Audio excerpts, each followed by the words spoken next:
So, hey viewer / listener, thanks for dropping into this episode of The Oracles. It's me, James, and today I'm going to take you out to the northwestern corner of the state of Illinois to a haunted farmhouse. And its owner, or the occupant now since about 2006. We're going to talk to Al Kelchner and discuss a few of the things on why he still lives there, for one thing, and what types of activity he's bumped into. Now, this part of Illinois isn't, we'll say it isn't that old relatively to European settlement. I always say that the west side of North America, we got here late. We got here in the early 1800s. This part of Illinois, because even the American Indian, the First Nations that were there, they were primarily around the Mississippi and Illinois River valleys, because of course that's where you'd want to live. That's where you'd have the best water sources, and the water sources bring in the game bring in your own hunting and your food and your agriculture and everything. The area that Shannon is in a place called Carroll County. And Carroll County wasn't really founded until the late 1880s, I believe. Shannon itself, I think, was like 1860s or something, named after Charles Shannon, who was a fellow who wanted to put the railway through. So he kind of got on the council, and eventually, because it was a settlement, because all the farmers needed someplace to go get the wagons fixed, to buy harnesses, a little business area developed, which he then turned into a bit of a town and put a railway station through. So they named it after him. So that's where Shannon comes from. It's now the village. I think it was up to about 1,500 people at one point in history, but now it's less than 800 in the town itself, or in the village itself. Mostly it's a rural area, and that's where Al lives. And Al lives in a house that was homesteaded back by the Boardman family in the early 1800s, mid 1800s. So it's been in basically the same family from when it started in the mid 1800s up till about 1980. Same bloodline. So why is it haunted? And what's going on there? It's not an area where there's a lot of, like, even the First Nations battles. Why farmhouses are haunted? We kind of get into that. And what may be the relationship to the proximity of moving water. Now, if you've watched the show before, you've known that we talk about movement of water close to places that are actively haunted, and whether or not places are always haunted, except they're just more active when you're around moving water, or even tidal movement, or the river. And we talk about that, and we discuss the entities believed to be in the home and his methods of communication with them. And his method, one of his primary methods, is a Ouija board. So that's interesting, because I want to get into a little bit about that with them. And we discuss could some of the entities of the farm right now be connected to Al from a past life, which is another theory that Al has. And again, because of some stuff that have been seen on the land itself, could the ghostly interactions people have while on the property be the result of elemental beings? So was somebody screwing up the land? Did somebody change a water course? Did somebody block a well? Did somebody tear down a forest? Did somebody burn out an area? And did that upset the land itself? And is that what's creating this very bizarre entity that is sometimes seen on the land itself? So very, very interesting. Very, very interesting. And Al's doesn't have a website. He has got a book in process.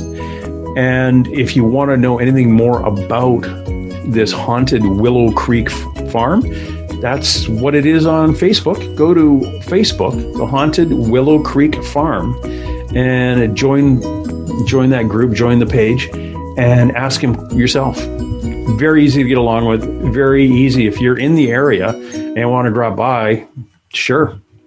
He doesn't charge you for paranormal investigations. He's not big on a paranormal team showing up unannounced and saying, hey, we want to go talk to your ghosts. You'd probably want to sit down and talk to Al first, but it's he welcomes people in. It's kind of like, I wouldn't call it an Airbnb, but I don't think, once you get to know him, I'm pretty sure he'd let you come stay the night and poke around in the woods there with him in the old shed. It's behind me on the screen here. That's what it looks like now. And if you go to Haunted Willow Creek Farm on Facebook, you'll also see a number of photos that Paranormal Teams or Al has put on there. And we're going to talk about a couple of the ones too that are up there now, of blood spots on the floor, like drops of blood that just came out of nowhere. So yeah, interesting house.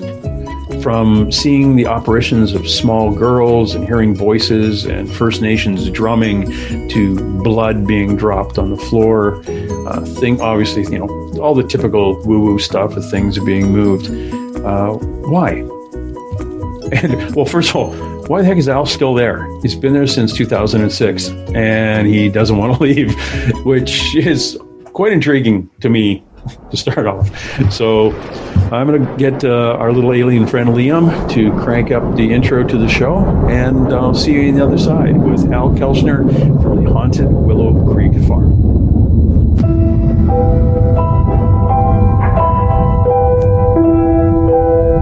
I see you found our little hiding spot in the universe. Don't get too comfortable. This is a place where you will find those with an experience that's out of this world, or possibly deep within your life.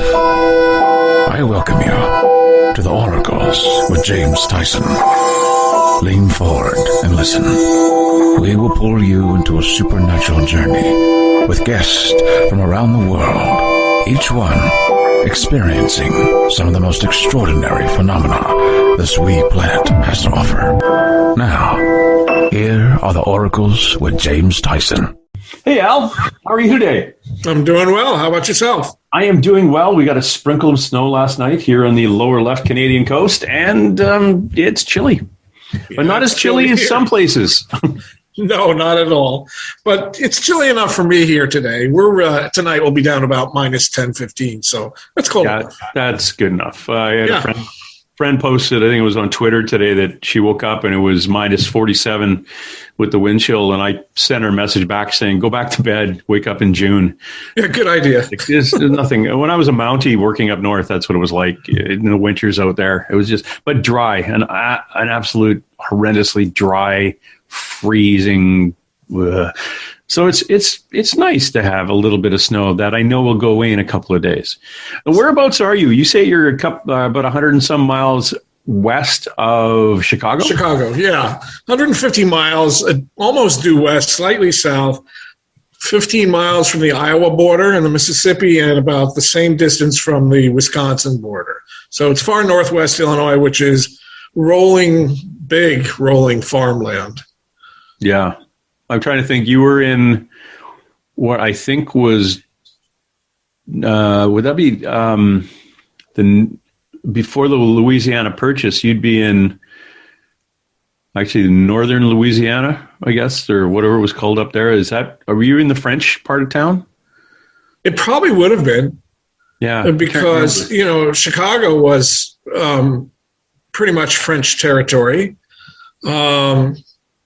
So I don't know the really early history here. I know it from the migration of, primarily from England, Scotland.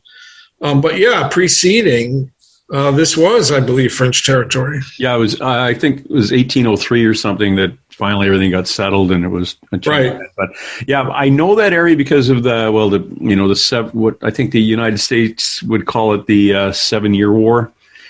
And we knew it as the French Indian War. So right. Lots of battlefields that go back to the 1600s. First Europeans poking around there, late 1500s and things like that. So yeah, you live in an area of a lot of interesting history. Mm-hmm. Very much so. And you're talking about an era that's earlier than I'm familiar with.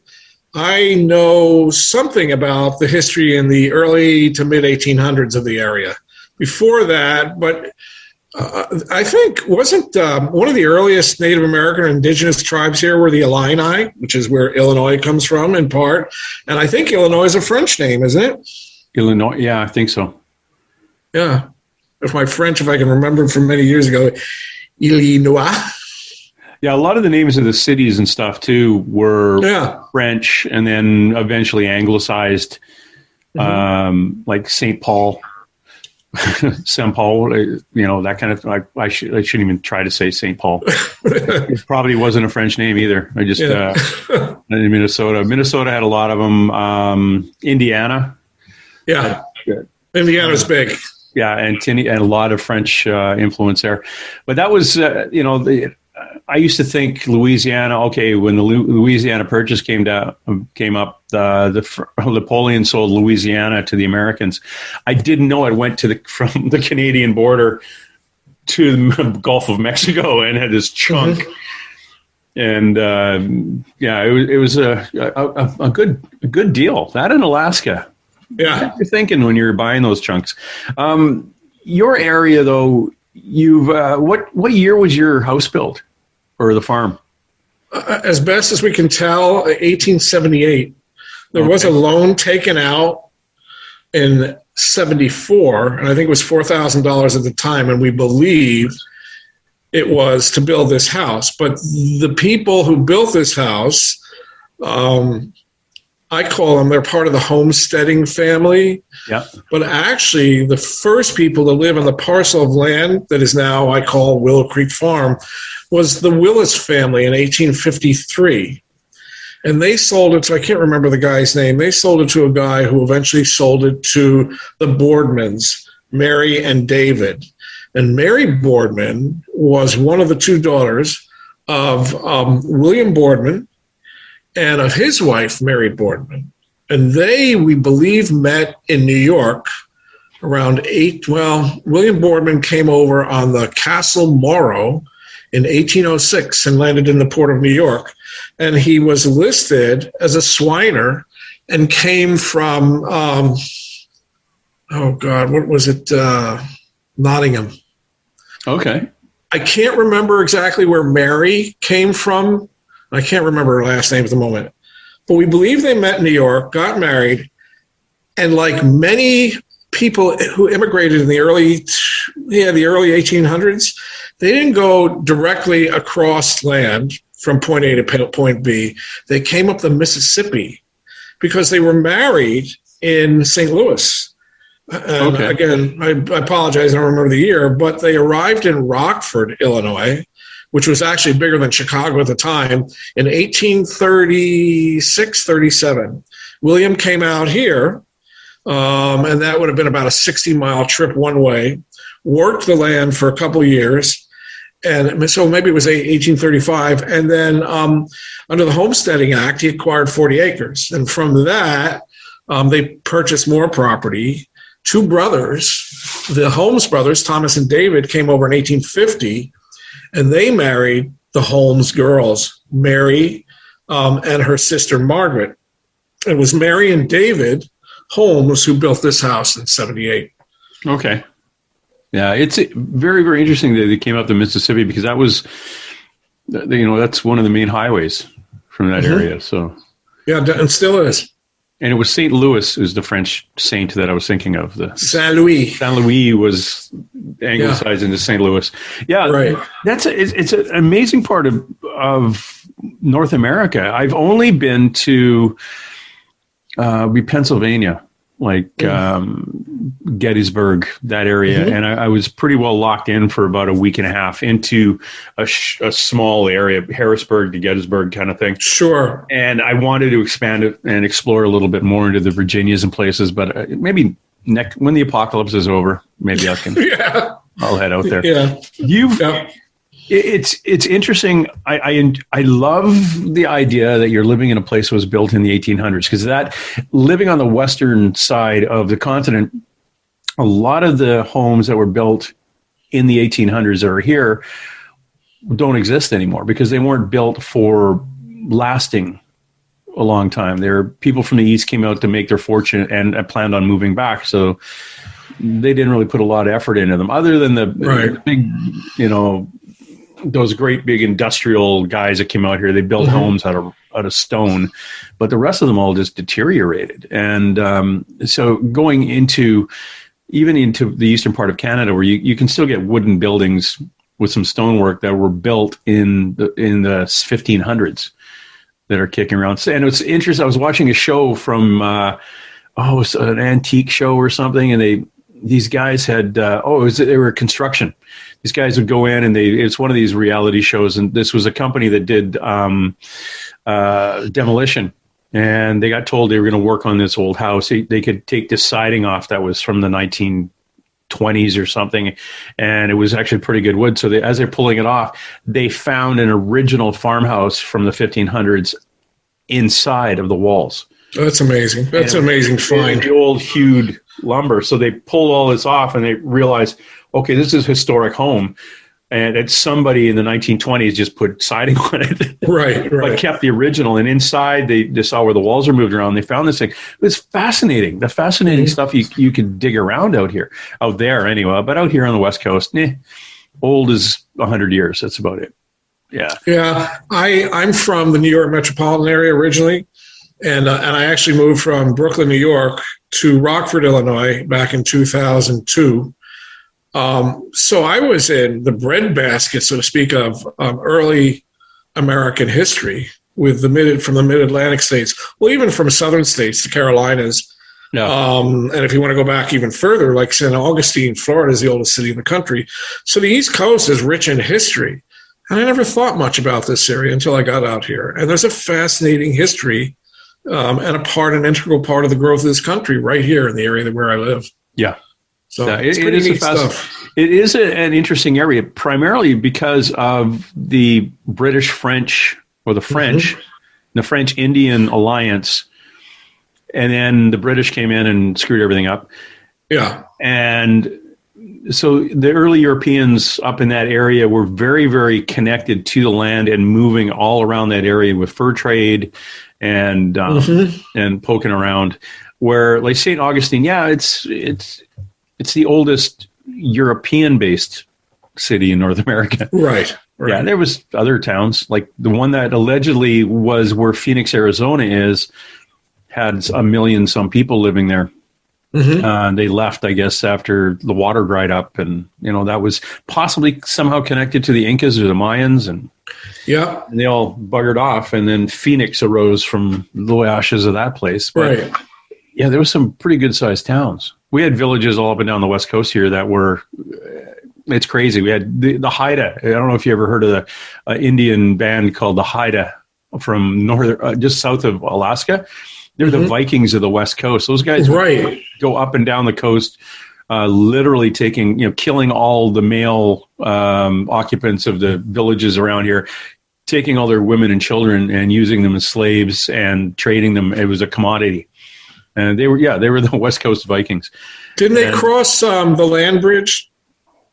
That would have been a few thousand years before. Right. I'm talking a long time ago. But I thought they crossed the Tlingit and Haida and Salish. There's a number of them, but Haida would go from there all right down into Northern California to rape and pillage and have a basic Viking kind of esque time of the thing. But your area, and what we want to talk about is your experiences with, and this, we had a little brief conversation about this beforehand, about the term ghosts and spirits and things, and what you want to label them. And you have a Facebook page for those wanting to play along at home. It's a Haunted Willow Creek Farm on Facebook. Correct. And, if someone was to go over to Facebook and look at the Haunted Willow Creek Farm, you'll see posts on a number of things that are going on around there.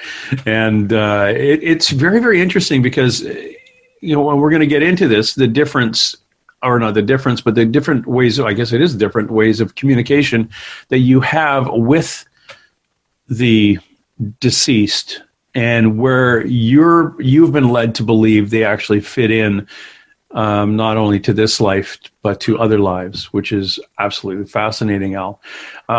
Give us a little bit of an idea of your experience when you first moved into this property. What types of things got you interested in the afterlife? It started the night of the move-in. Always. Actually, it started before that. Yeah. It started, one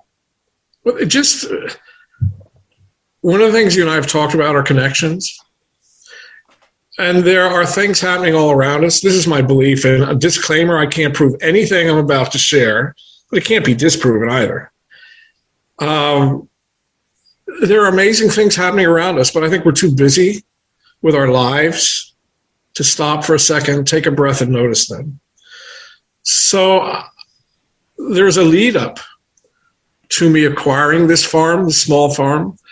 And it started in 2000, 2001 with a lot of personal tragedies, including hit and run. I really have no business being here talking right now. Gym accident, extreme gym accident, close friends dying totally unexpectedly. 9/11, my father dying a month later from cancer, and then getting laid off and unable to find work. And I finally threw the towel in and ended up coming out to Rockford, Illinois. My thinking was I want to be closer to my dad's side of the family, who still farm in Michigan. And I was tired of the city. So I ended up with Rockford, staying with a friend who had an additional bedroom she used as an office. And we turned that into a bedroom for me. And I found employment and stayed in Rockford for a few years and realized I was in huge farm country. I mean, the breadbasket of America was only 5 minutes outside of Rockford. And so I thought, well, it wouldn't be a bad idea to go take a look and see if I could find my little dream farm. And the connection there was vacations to my dad's side of the family farm in Michigan. But it was 2.5 to 3 years before I actually saw this place. I went to the Renaissance Fair in Bristol, Wisconsin, which is really pretty amazing. I didn't realize it was a permanent installation and as big as it was. But on the way out, they had there were 3 women sitting in front of their tents. They were fortune tellers, mediums actually. And I thought, yeah, what the heck, that might be kind of fun.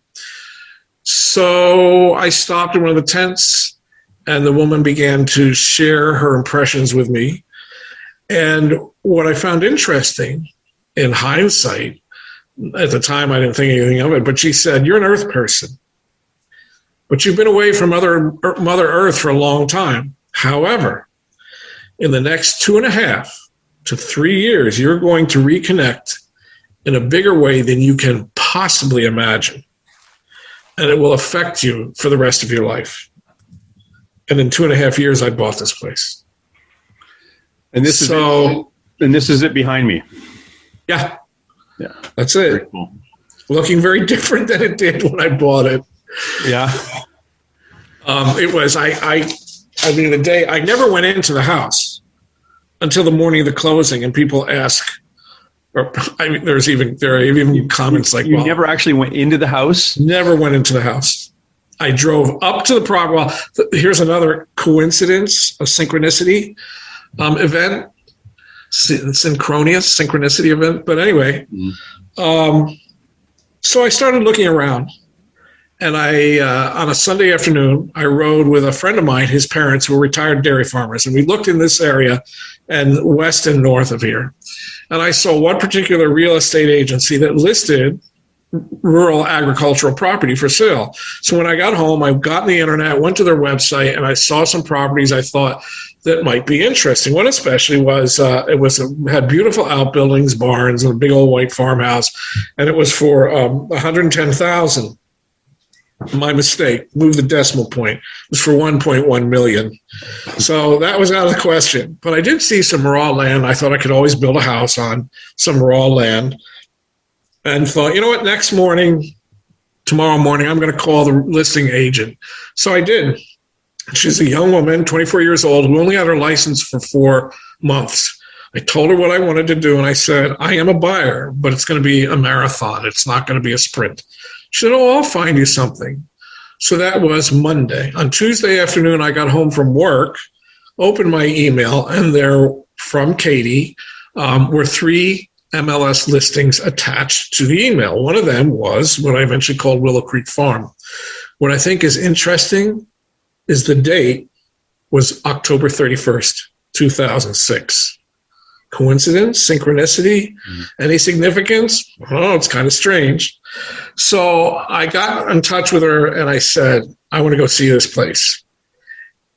And in conversations I've had with other people who ended up buying a haunted location or house and stayed there for a while, they all were aware of the place, or if they weren't, it quickly made itself known to them and they became obsessed. So I drove out on Saturday after I'd gotten the listing and drove onto the property. I thought, well, it doesn't look like anybody's home, but I'm a potential buyer. Why not? Let me take a walk around. Parked the car in the drive, walked around for maybe half an hour, peeked into the house, but never went in.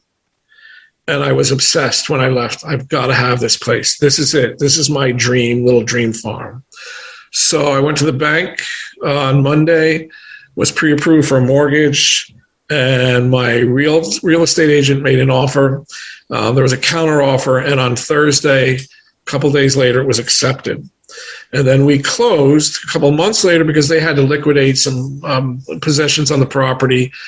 And interestingly, the agent, the title company, representing the title company, and the 2 real estate agents said they had never seen it. Well, for Katie, only 4 months, but they had never seen anything sell so seamlessly and quickly. So that's an indication to me that this is a situation. It's like when you see a litter of puppies, that you don't pick the puppy, it picks you. Yeah. And there were subsequent things that told me that I didn't pick this place. I was brought here. The morning of the closing, my real estate agent, Katie, and I went into the house, my first time in the house. The sellers had just stopped by briefly to pick up a few things, and they were leaving. And we walked around, and the minute I walked through the back door, I thought, oh, my God, what have I gotten myself into? I wonder if I can get out of this. It was so run down. But we walked around the house and walked into the parlor. What's really odd, the parlor was painted in a hideous blue. And I wondered, when I did a little bit of reading, if it was maybe connected to haint blue, which is Haint, haint. Haint? Blue. Okay. Yeah, which goes back to, I'm not sure the era exactly, but it was a way to keep bad spirits at bay. And there was overspray on the windows. It's like they sprayed the room. And I walked in there and I thought to myself, this room is evil. It's like the devil is in here. Well, that's a pretty weird thing to think. Yeah. But it proved to be a pretty weird room as time progressed, as years went by. There are people who wouldn't even walk in the room. It had such a negative feeling and powerful energy to it. It doesn't now, although there are still people that come to visit and they don't like the room. But at the closing, I asked if the house was haunted as a joke, and the seller got very serious. And some of this I remember verbatim, stopped in mid-sentence and said, it's interesting you should ask that. We were just talking about it this past weekend, and yeah, it's very haunted. So I asked her, well, what happens? And she told me, and I thought, well, that's pretty cool. So when I got home, I sent a mass email to friends and family and said, I've realized a lifelong dream. I have my own little farm now. And by the way, it's haunted. Woohoo. It wasn't so funny the night that I moved in. You name it. There were footsteps. There were cold spots, kitchen cabinet doors when we came in. I had friends help me move. The kitchen cabinet doors were wide open. When we came in, they weren't open. They were wide open later. Most of the people that were helping left, my friends, but one couple stayed, and she is psychic gifted. And she was very agitated and upset I talked with her in the living room at one point when we were moving boxes around, and she said, "You can't stay here. You've got to come home with us tonight back to Rockford." And I asked her why, and she said, "Well, I've never felt so much energy in my life in one place, and it's very negative. And I'm concerned. I'm worried about your well-being." And I said, "No, I've got to stay here. This is my house. I need to deal with this." Well, I was interested in the realm of the paranormal, supernatural, and I really didn't know what to make of what she was saying, but it did unnerve me some, and it unnerved me because her husband talked about things he had seen around the house as we were moving boxes and placing furniture, and he was a skeptic. But by the time he left here, he was more on the believer side of the fence than on the skeptic side of the fence. So, I'll never forget that night. I took them into town for supper to thank them, which is about a 7-mile drive one way. And we had supper, and they said goodnight and asked me again, "Are you sure you don't want to come home and stay with us in Rockford?" And I said, "No, thanks." And then I drove the longest 7 miles in my life back to the farm because I didn't know what I was going to encounter. I didn't know what to expect. And I've said this multiple times to people, and maybe I've overused the word, but I was terrified. So I pulled the car into the garage. It's attached to the back of the house, the kitchen. Walked into the kitchen, fumbled for the light switch and turned it on. And it was incredibly unnerving. It was just the place was really run down, and that didn't help the atmosphere, but it was dank. It was cold. It was really dark. It was oppressive. Even breathing seemed to be difficult. And you felt like there were a million eyes on you constantly. So that was my introduction to the farm. Oh, lovely. Yeah, it was a stimulating experience. Well, did you that was your first related to your introduction, but over time, did you have issues sleeping at all? No, it's really, well, I had some experiences when I woke up in the middle of the night or early in the morning. This place is strange. Everyone who's ever stayed here, and this is my 14th year here, has said they've never slept so peacefully anywhere. Crazy things happen here, but there's something about going to sleep. You rest peacefully from the minute you put your head down the pillow until you wake up in the morning. No, I had daylight or things happening during the day. One of the more frightening experiences I had here, it was about 5:30 in the morning. I moved in here December 23rd. Strangest Christmas gift I ever gave myself. Monday was the 25th. I had the day off from work. Tuesday, I had to go into work. So I was in the kitchen at about 5:30 in the morning, and there was some toasting in the toaster. And I stood over in the corner of the kitchen at the toaster waiting for it to pop. And I felt a pain in my neck that gradually traveled down my shoulder into my arms and then around my upper body. And I thought, great. I just moved into a haunted house and I'm having a heart attack now. What more can happen? So as I stood there, the intensity grew and continued to grow until it got to a point where excruciating is not an exaggeration. It was an excruciating pain, a band around my chest, which would indicate possibly a heart attack. And at the time, I was still smoking, not in Olympian condition, and it scared the heck out of me. And I yelled, "Stop it!" And it stopped. 2 days later, on Thursday, the same thing, same place, approximately the same time, happened again. And again, I yelled, "Stop it!" So that's one of the, in my first several months there, one of the more extreme things to happen. Another time I was sitting talking with a friend on the phone, and all of a sudden I heard loud banging coming from the parlor, knocking. And then I went to the front door, and then it went over my head. And my friend said, "Well, get up and find out what it is." It was upstairs above me in the master bedroom. And I said, "Hell no, I'm not going to get up." But she convinced me, "You're not going to be hurt." So I got up and I started to walk towards the door and the stairs, going upstairs, and it stopped instantly. And then there were voices and footsteps and banging that were a pretty regular occurrence. I would say at least once a week, if not 2 or 3 times a week. And this continued for a good 6 months. Did you feel anything outside the house too, if you were like working out in the yard? No, I didn't, but it's really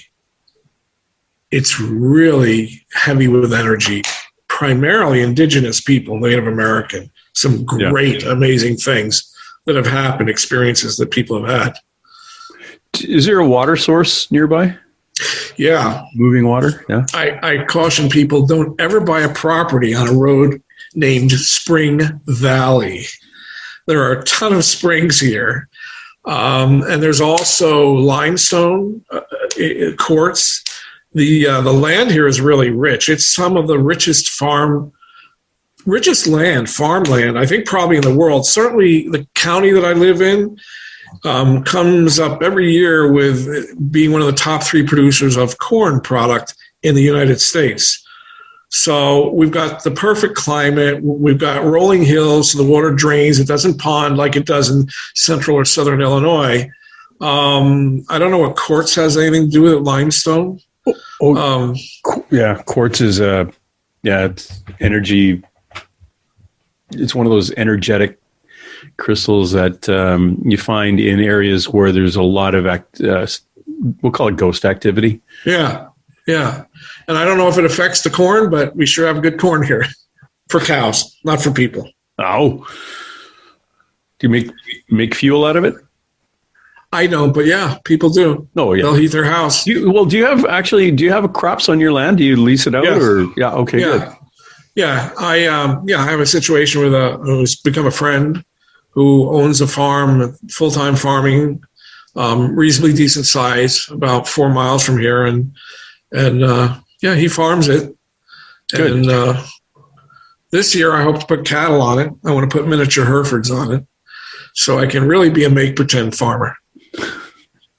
And they can come in your house because they're tiny. That's right.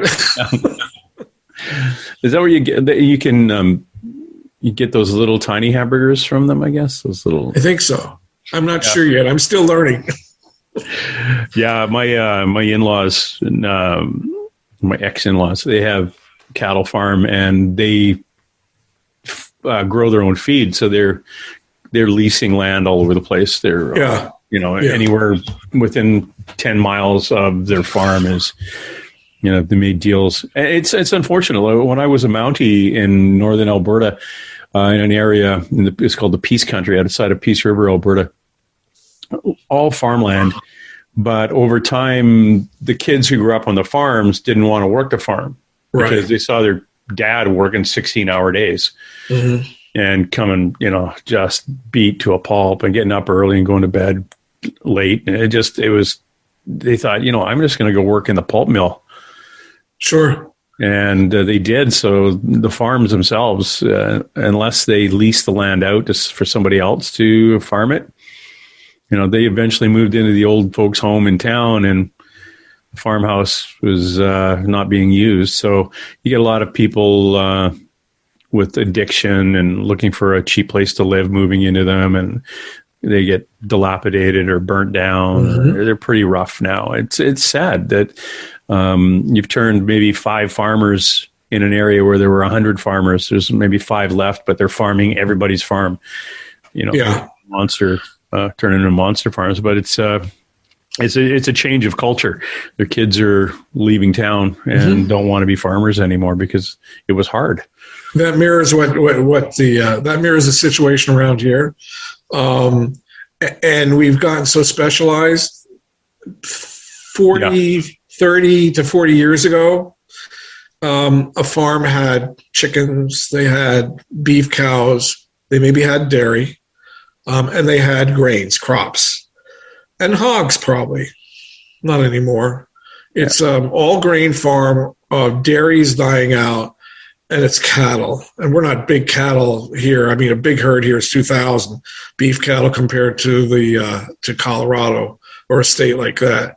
But it's a shame because as you drive around the countryside, you see a lot of outbuildings, barns and sheds that are empty. Yeah. You see houses, a typical Midwest house, which you've got up in the background there. This is a typical Midwest house. It was rectangular, 2-story, and then as the family grew, they added on to the back, so it ended up being a T. It's very typical Midwest, approach to housing in the 1800s. And there's so many that are just abandoned and they're falling down and falling. It's a shame. Yeah. It is a shame. It's, but people moved on. Why should I be a farmer when I can be a Instagram influencer? Yeah. Well, some have moved on, though, James. Yeah. Not everybody's moved on. Of course, some of those who haven't moved on, it's hard to see them, but yeah, they just open doors and slam them. That's it, right. In the morning. Yeah. They don't want you using the toaster. That's what it was. I know. Tell me about your experiences, and I know you have 3 primary, how should I call it, followers that are in the place. You have Sarah, Lily, and Mary. Yes. We talked a bit off air about them, and we kind of decided, you told me that they have actually crossed over and come back. They're not what I would call a traditional ghost. They are spirit energy that is positive, interactive, and there as a loving influence. Where do they fit in, like in your experience and your research in the home? And I need to talk about the Ouija board too. We'll get into that. But where did they fit in, or how did you? Well, first of all, how were you introduced to them? I need to preface my answer by saying that they have no connection to this farm at all. And I'll get into the Ouija board in a second because it is really relevant to the story about Sarah and the girls. Oh, it must have been 8 months. Yeah, 8 months or so before I bought the place. I got an invite on MySpace. Remember MySpace? And so it was from a woman from Atlanta, and she was just surfing the internet and MySpace one day, and she saw my profile and thought, I got to get a hold of this guy. Well, we know why now. At the time, it didn't make any sense. So I accepted the friend request. She lived and lives in Atlanta, and she had a very good position with one of the airlines. So a lot of our conversation was about business-related subjects. And at one point in time, and I think it was just after I purchased the place and moved in, but she told me that she was a medium. Okay, whatever. The way she convinced me is she told me about the property and the house. And the only way she could have known some of the things that she did and told me was if she had physically visited the property. So essentially, she did a remote reading that was really accurate and grabbed my attention. A lot of, too, the experiences and things, the knowledge I have this place comes from mediums. And I don't immediately put faith in what I'm being told necessarily by someone who claims to be gifted. But if they say things, the first time they present something to me, I'll listen. Second time, I'll listen more closely. And third time, then maybe you really have my attention, especially if what a medium is telling me confirms what I've been told by other people, other mediums prior to that. And so Susan said that there was a woman in the house upstairs in the master bedroom. She was very specific, described what she looked like, what she was wearing, said she died somewhere between the age of 32 and 34. And there were 2 girls there, too, her daughters. And her name was Sylvia or something like that, but that's not exactly it. So it didn't really impress me at the time other than, okay, that's some information about the spirits that are supposed to be here. I'm told the house is haunted. It must have been a month later when a friend of mine, well, he's become a friend of mine, and his wife came by. Joe and I connected through work, a project I was working on at the time. And he told me that she was very gifted and she had just discovered this gift over the past several years, wanted to see what it would be like and what she would feel in a haunted location. Could they come and visit? And I said, yeah, sure. I don't care. That's fine. So they did one Saturday, and they spent 7 hours here. Joe and I started doing some renovation work. He was a carpenter. And Karen walked the house and spent a time in each of the rooms. And she told me that there was a woman here who died between the age of 32, 34 from the mid-1800s, which is exactly what Susan had told me. And the woman's name was Sarah. And I said, well, my friend said her name's Sylvia. And she said, yeah, that's not her name actually, but yeah, it's Sarah. And she has 2 daughters, a 4-year-old named Mary, or a 10-year-old named Mary, and a 4-year-old named Lily. And she's very sad. She told me she was really sad and explained to me that Lily drowned, but I couldn't help her. There was nothing I could do. And so she sat next to me on the floor in what I call the nursery, is actually the original master bedroom. And she told me this very sad story about what had happened with Lily. That was my first introduction to my spirit family, I call them, Sarah, Lily, and Mary. Some interesting things are that Sarah, they also told me Sarah died of some sort of like peritonitis. And still to this day, women will go into the master bedroom upstairs and they'll feel very sick, like an intestinal sickness or illness, uncomfortable, which would indicate peritonitis. Once they leave the room, they're fine. As far as how I got here, people ask me that. Excuse me. We did a Ouija board session here once. And during the sitting, I asked Sarah, was on the board, how did I get here? And the response was, I brought you, spelled out on the board. And I asked why. And the response was soul dying drunk, which really doesn't make much sense. Unless you know my background. I've got, I think, 36 years now as a recovering drug addict and alcoholic, and I was an extreme case. In 2001, which was a terrible year, friends were getting married, moving out of the city, or just moving out of the city and moving on. I had all those personal tragedies that I was going through. And I wasn't doing anything. I was going to work and I was going to the gym.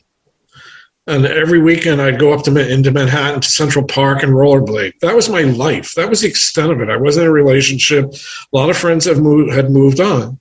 So I didn't feel I had no, there was no excitement about life. I just went through the motions. So there you go, soul dying.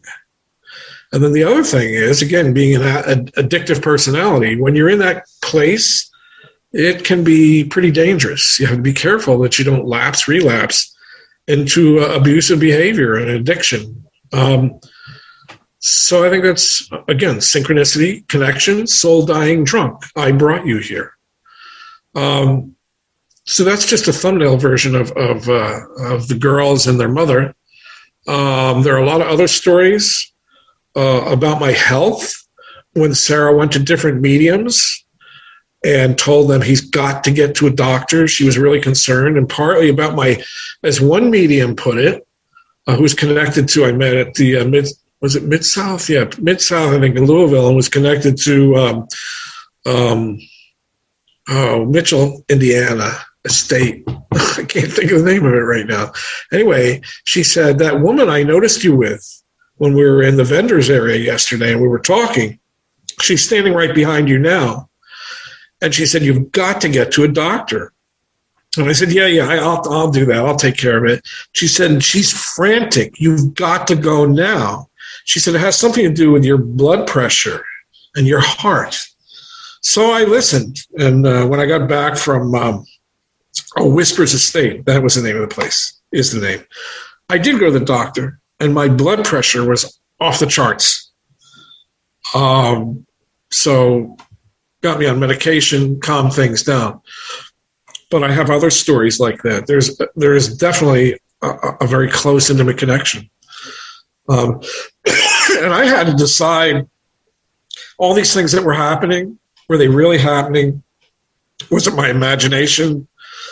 And pretty early on, within the first several months, I stood in the kitchen of living here and I said, okay, I'm raising the white flag. I believe in you. You're real.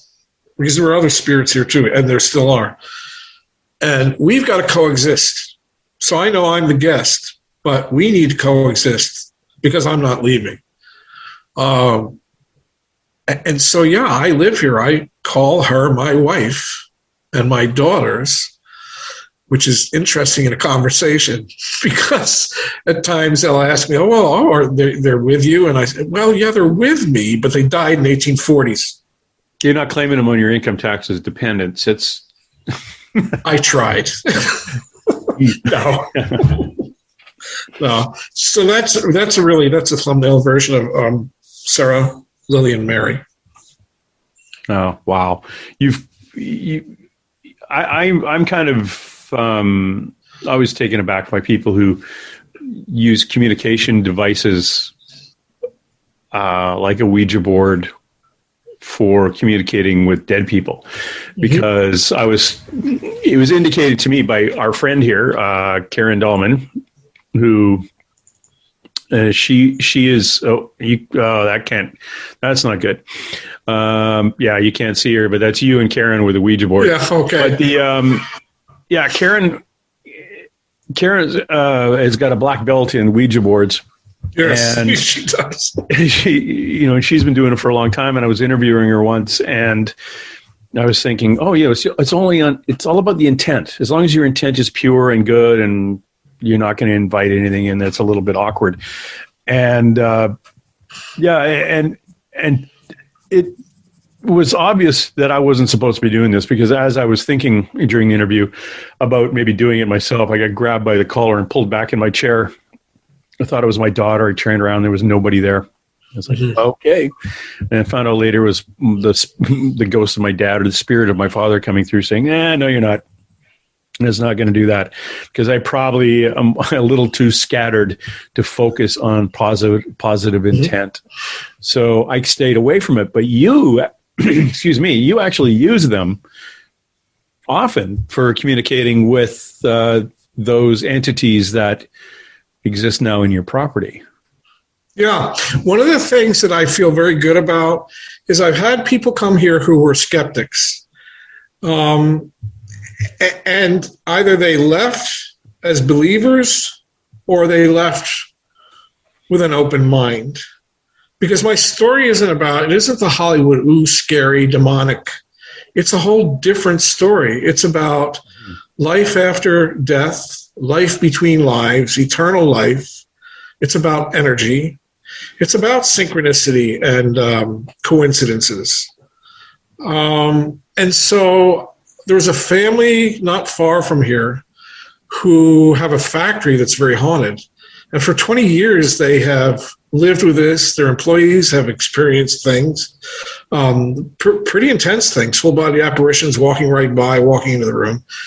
And it was a husband and wife around my age and their son. And the husband contacted me and asked me through when I had a website, but how do you live with this? I said, well, why don't you come and visit? You're nearby, and I'll explain it to you, what I think is really going on. So they did.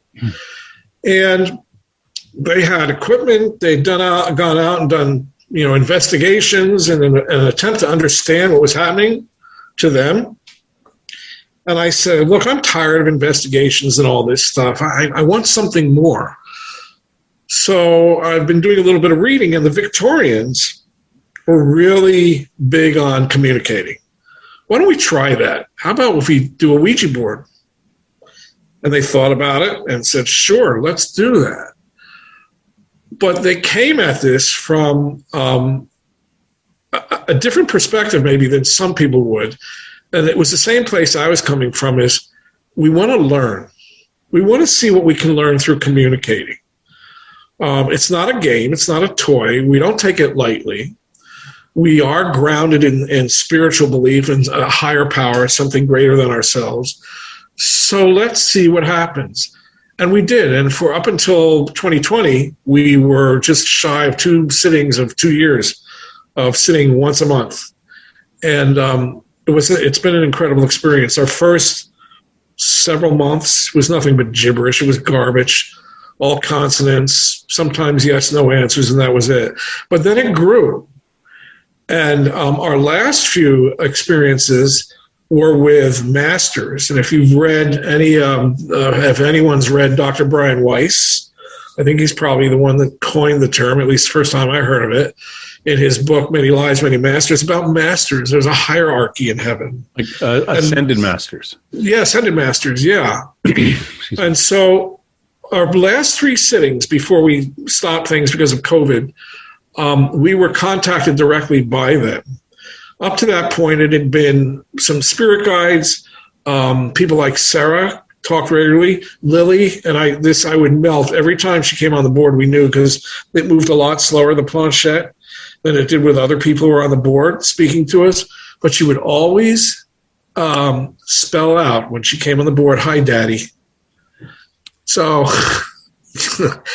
those kinds of things are hard to ignore. When that happens pretty consistently, I don't have any scientific proof for you what's happening, but when the same things keep happening over and over and the story comes together and it fits, there's got to be something to it. Yeah. So it was pretty interesting having the Ascended Masters, communicating with them. And what they said is, we're paying attention to you and we've come to you because you're doing it for the right reason. And that underscores what Karen says. It's about intent. And we've gotten some really amazing stuff in our discussions, our questioning.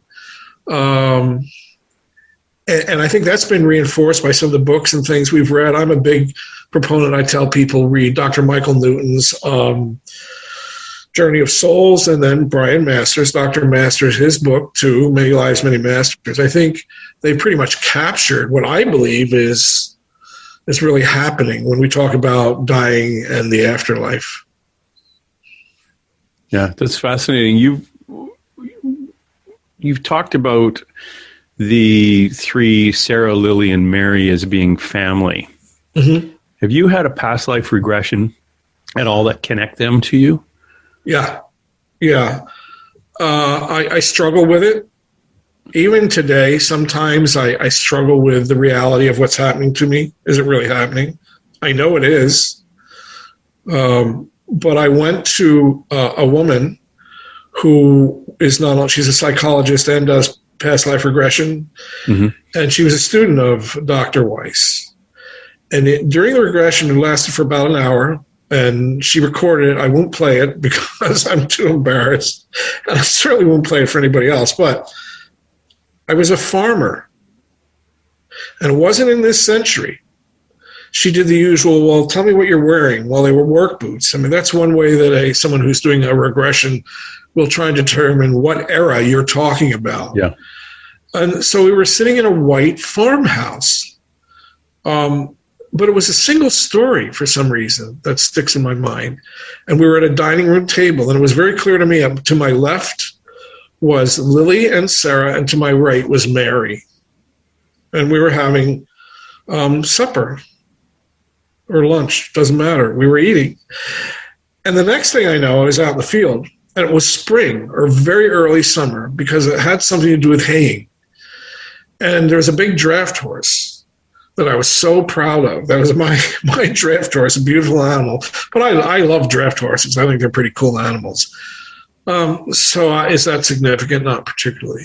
But then Sarah came running through the field towards me, hysterical, yelling, "Lily has drowned. Lily's drowned." And at that point, during this regression, I started to cry, but I didn't cry. I mean, I was sobbing, hysterical. Tears.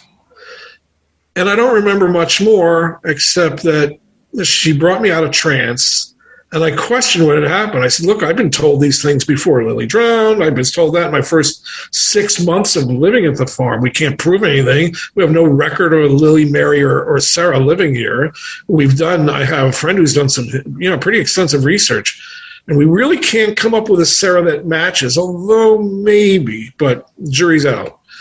And I said, I've been told this story about Lily drowning, and I've got so many stories connected to that. It makes some pretty amazing things that confirmed there was a Lily, or there is a Lily, and she drowned. I said, but I can't believe that I was seeing a past life. And she said, well, maybe you weren't. But Dr. Weiss, I remember him telling us, if people have a very strong emotional reaction when they're in trance, chances are they are experiencing something from a past life. I don't know. I'll go with it because there are other stories that support the existence of a Lily and Lily drowning, and they're amazing stories. When you say there's other stories of it, where do they originate?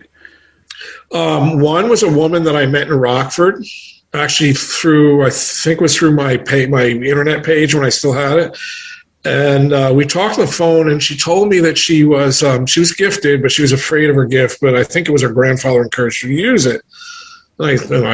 She knew that I lived on a haunted farm. So we got together a few times over supper and talked about, the paranormal and supernatural. I invited her out. She never did come out, but we were on the phone one night, and she said to me, I smell flowers in the room. It's really strong.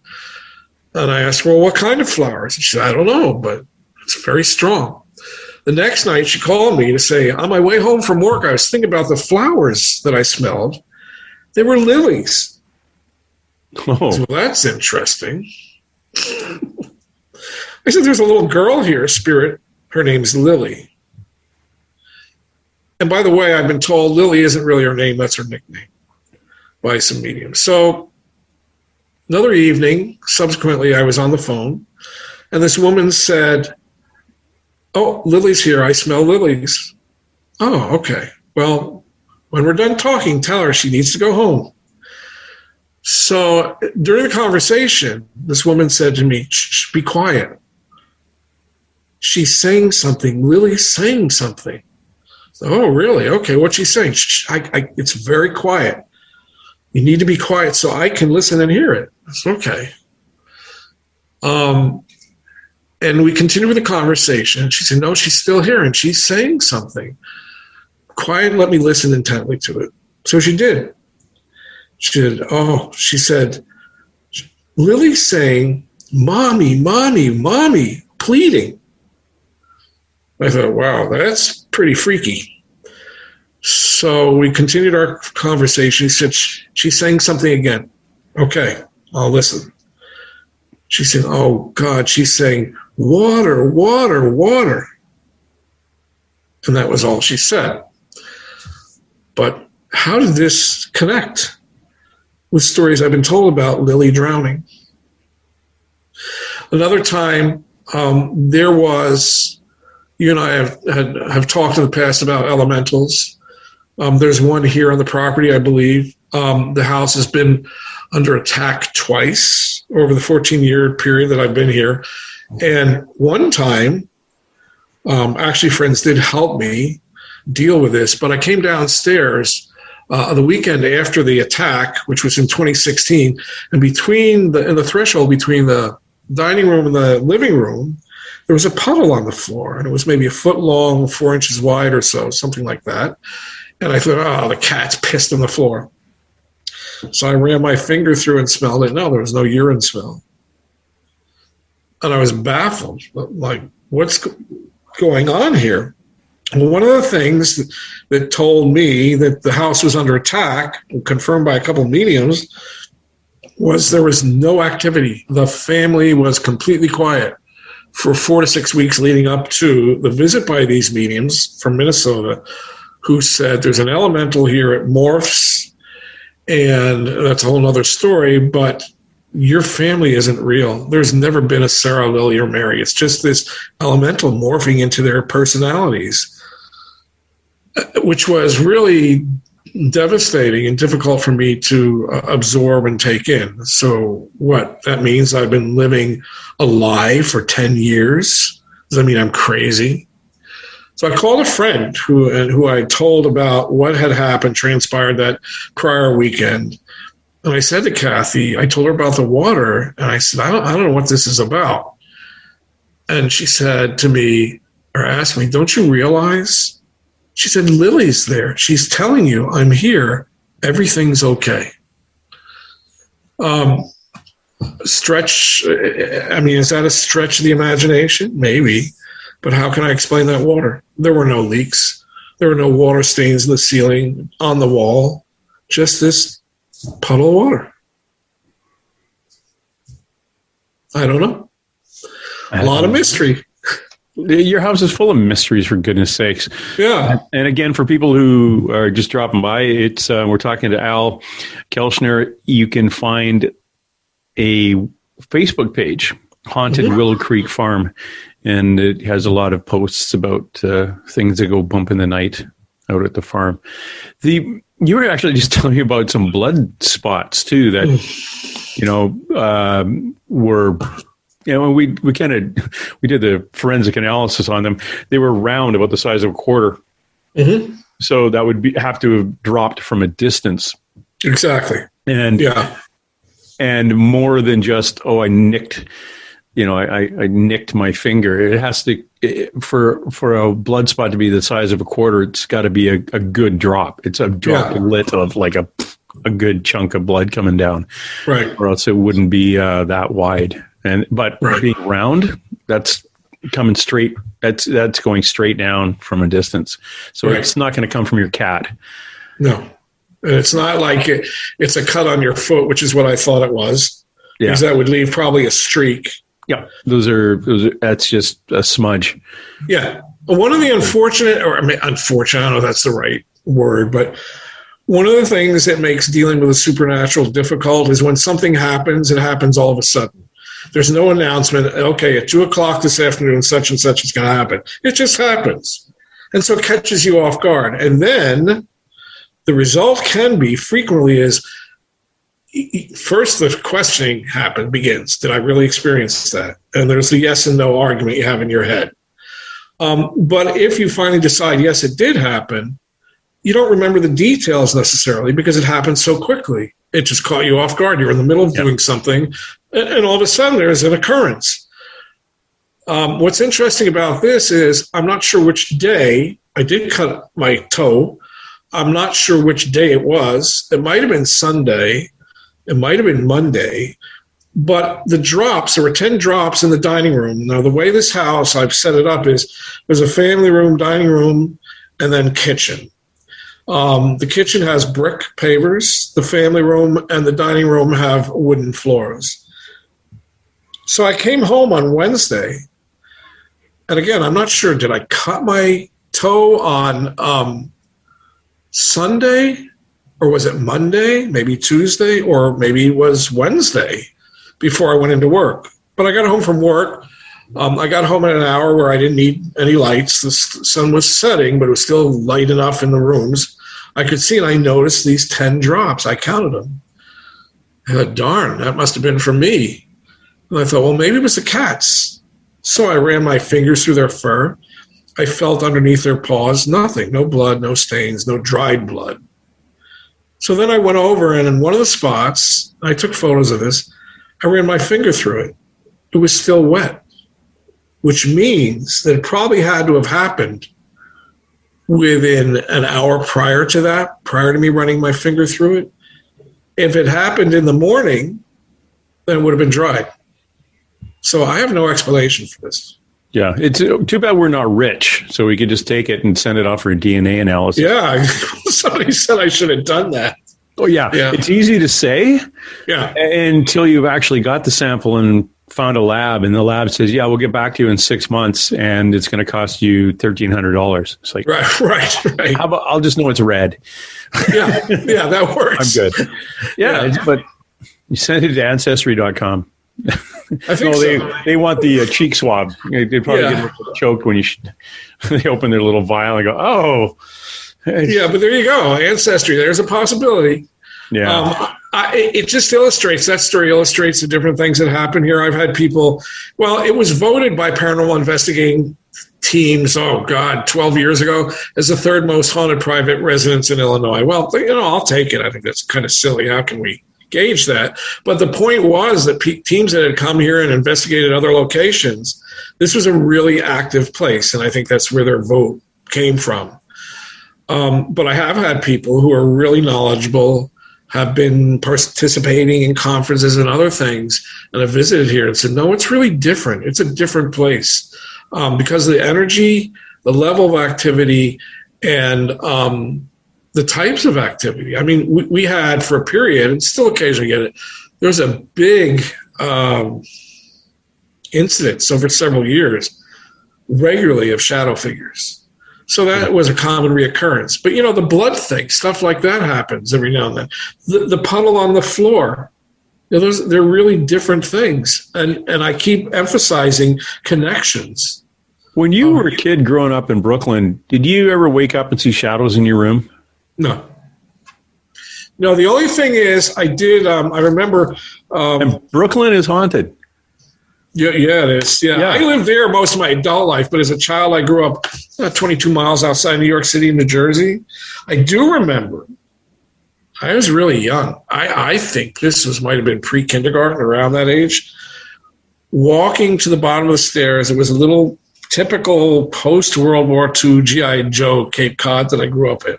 And my bedroom was upstairs. My father finished off the upstairs. And I would walk to the bottom of the stairs, and I'd look up into the darkness, and it was a game. I was scared looking up there because the boogeyman was up there. And I'd run into the kitchen with my father was reading the newspaper, my mother cooking supper. And I'd say something about the boogeyman. I don't know what I said exactly.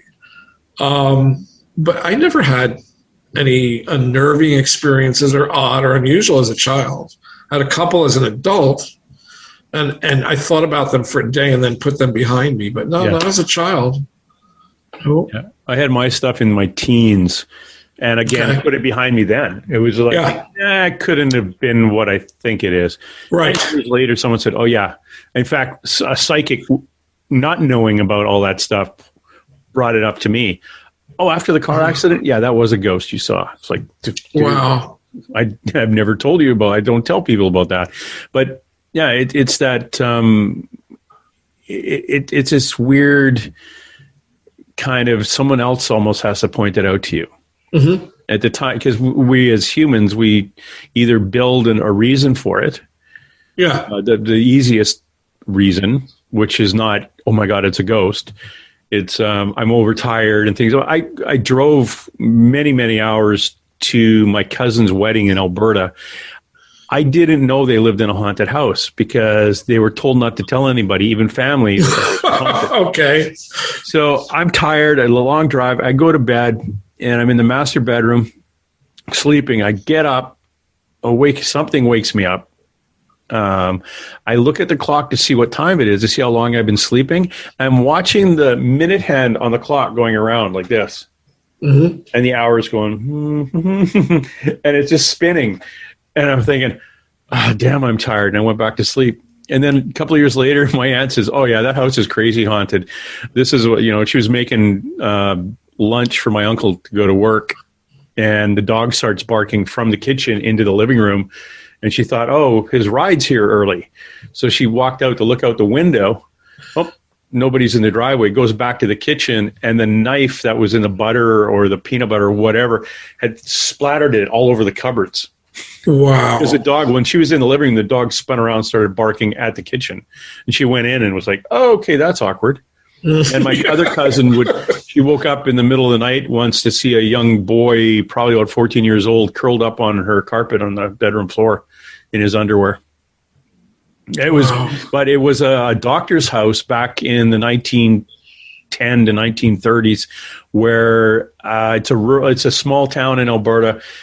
And if you lived on a farm and you were sick, you're a young fella who had smallpox, whatever disease or sick illness, the doctor would let you sleep upstairs in the house to look after you for a day or two. Sure. Okay. In lieu of going to the hospital, which the hospital was way south in Calgary. But that was just an interim place, and people died there, and they were still there.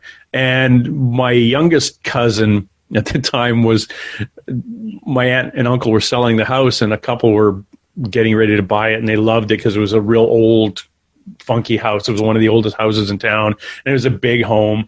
And my cousin walks up to up to the two couples, his parents and this young couple buying the house. And the first thing he says, "Did you tell him it's haunted?" And he says, "Oh, no, shut up." Yeah, right. Quit it. Yeah.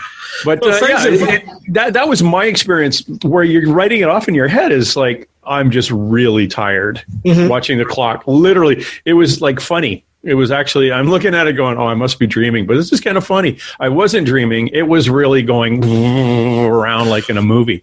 So I have a related story, and I'm not sure what to make of it. But during my drug-addled brain days in college, myself on a Friday and a few friends did some blotter acid. And we were warned to take just a little bit of it, but no, we were tough guys and we had to take the whole blotter. Big mistake.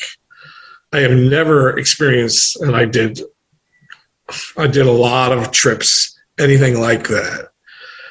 But as I entered the phase where it was really peaking, I sat in a room and I had incredible hallucinations. Like the friends that I was with, their legs would detach from their body and walk up the wall and across the ceiling.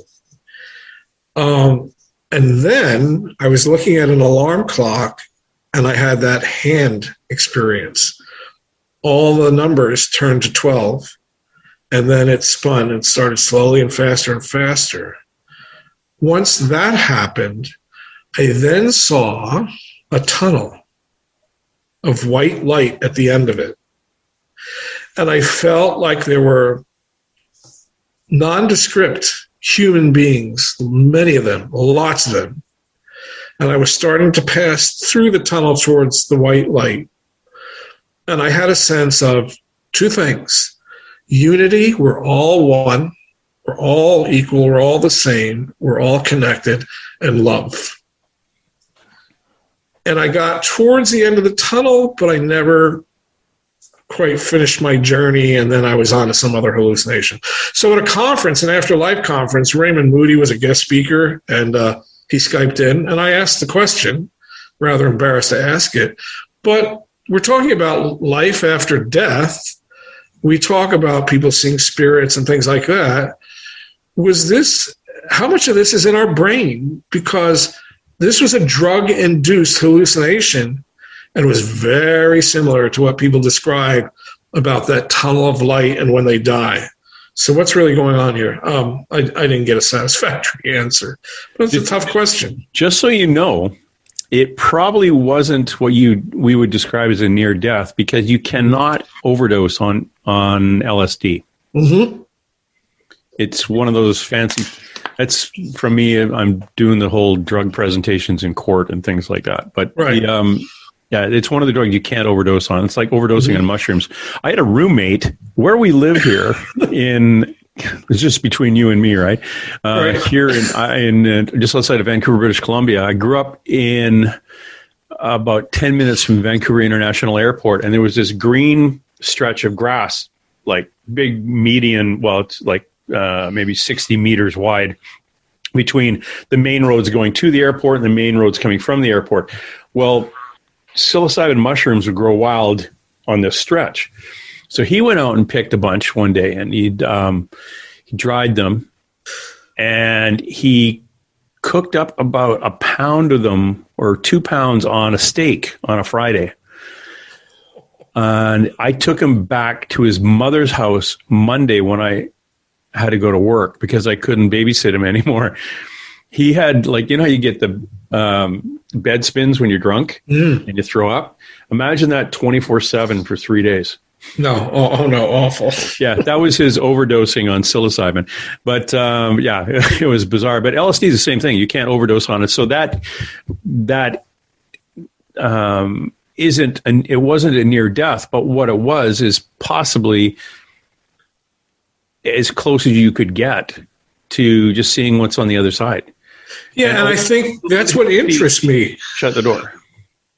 Yeah, I was given a peek, possibly. What interests me is for those who are quite skeptical of the things we're talking about, There's a whole wide range of belief, and people are at either end of the spectrum. But for some people, that would be the logical explanation about the supernatural or paranormal. It's all in our mind. Yeah. Well, I don't think it is, but some people believe that. And my drug-induced experience would support that. Yep. So, again, more questions, no real answers.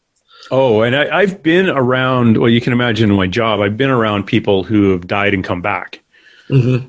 Mm-hmm. And the look on somebody's face when they're unconscious and the EMS shows up and jams a Narcan needle into them, and all of a sudden the look on their face, other than they're really pissed off that the heroin high no longer exists, but it's a multi-leveled shock look on their face. Mm-hmm. What did I see that? Was I just too high? Was it blah, blah, blah? Because they are under the influence of a narcotic, an opiate, and trying to figure out what they just saw. And a lot of people who have drug addictions, this is kind of interesting, is a lot of them, I'm trying to think if not all of them, are the term right now we use is empath or higher. Okay. And when you interview these people sober, they talk about, I know I'm dreaming when I'm dreaming. I've seen shadows in my room. I still wake up between 3 and 4:30 in the morning. I've heard voices all my life. Then they get into, I was sexually abused as a child. I, go through all that stuff, which is all very high vibration kind of person. And they're trying to deaden things. And usually it's a result of physical, mental, sexual abuse. Very seldom. It used to be a little more than it is now, but you'd be an opiate addict because of misdiagnosed or poorly prescribed painkillers from a doctor who's not paying attention, who just says, I take this stuff and we'll wean you off of it in 6 months, and they never do. And then you just need to go on the street and buy it. So, so those unfortunately do happen for people with chronic pain. But the other ones we look at are, same with alcohol addictions and things like that. There's a reason that they get into that thing, which is actually, this is an entire other subject, and I don't want to get off on that tangent. Instead, but that's interesting. You're saying what you saw under the LSD, because right now I've got friends who actually take people down on trips to South America and the ayahuasca things. And if anyone's listening thinking, I really want to go on one of those, well, do it. Take friends with you. And if the thing is only for like 1 day, do not do it. An ayahuasca experience should be almost a week long. And there's a lot of prep for it. Watch it. There's a lot of sexual predators putting these things on because it seems to be really popular for young women to go on these things. And it's not a good thing unless you've got a legitimate, organized, spiritual person doing it. In fact, if you're on ayahuasca and it makes you throw up a lot, you probably weren't ready enough to get into it. I'd like to do a sweat lodge. It scares me. Don't worry about sweat lodges. We actually, in training for the Royal Canadian Mounted Police, we have sweat lodges. You do? Yeah. It's we do a whole, it's part of the whole culture of the Mounted Police and First Nations in Canada and things like that. But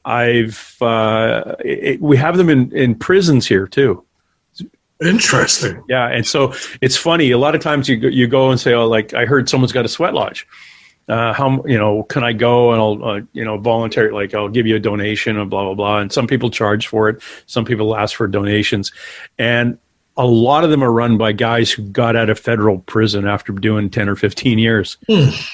and they want to keep it doing it. And you go there, and a lot of the people going to the sweat lodge are also guys who just got out, their first experience was in prison. These are the more non-First Nations kind of sweat lodges, but they're around. It's kind of almost, you gotta know a guy who knows a guy. But literally, my ex went on when she was a senior reporter for a daily newspaper in Edmonton, Alberta, and she'd gone to a sweat lodge on a Cree reserve, and was absolutely blown away by it. So it's, again, too, that's one where you've got the energy of the person putting it on, or the energy of the people with you, is really important. Okay. I think really what's interesting in our discussion about these types of things is there are different ways of connecting with, I don't even know what to say, the other dimension, meditation, sweat lodge. Connecting with self. Well, that's true. It's one of the things I've read a little bit about, I want to read more about, and if I'm mistaken about this, please feel free to correct me, but are the Gnostic Gospels. Gospel of Thomas, Mary, Judas, and who else? Kevin, yeah. Yeah. Sorry. that was the guy. Yeah. But